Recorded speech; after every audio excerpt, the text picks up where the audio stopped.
తండ్రికి బాధ్యత లేకపోతే, తల్లిదండ్రులకి బాధ్యత లేకపోతే ఆ ఎఫెక్ట్ ఎవరి మీద పడుతుంది చెప్పండి? పిల్లల మీద పడతా? ఖచ్చితంగా పడుతుంది. Next reverse.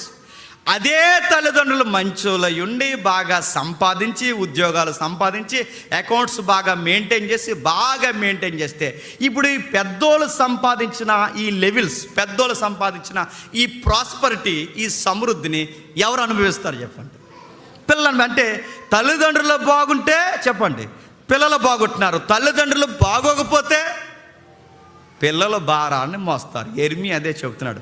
మా అయ్యలు చేసిన తప్పుకు మేమెందుకు మొయ్యాలంటే మీరు వాళ్ళ గర్భాన పుట్టారు కనుక. ఒకటి గుర్తుపెట్టుకోండి, తల్లిదండ్రుల గర్భాన మనం పుట్టినప్పుడు వాళ్ళు చేసిన మంచైనా మనకు వర్తిస్తుంది. నెక్స్ట్ చెప్పండి, వాళ్ళు చేసిన చెడైనా ఆ భారాన మనం మోయాల్సి వస్తుంది. ఎందుకంటే వాళ్ళతో మనకి ఏముంది చెప్పండి?